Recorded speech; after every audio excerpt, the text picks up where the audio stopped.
বাড়ির পাশ দিয়ে যায়, আবু জেহেলকে ডাক দিয়ে বলে আব্বা। আবু জেহেল হচ্ছে জামাই আর আবু লাহাব হচ্ছে শ্বশুর।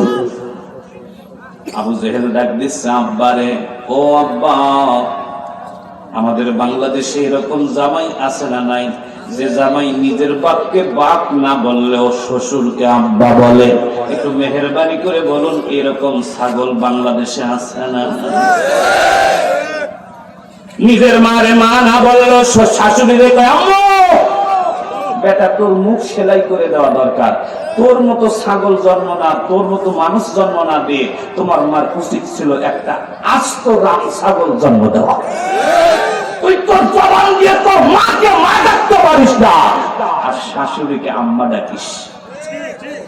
এটা আপনারা ভালো বুঝবেন না, যারা চেয়ারম্যান মেম্বারের দায়িত্ব পালন করে ওনাদেরকে বলবেন সমাজের অবস্থা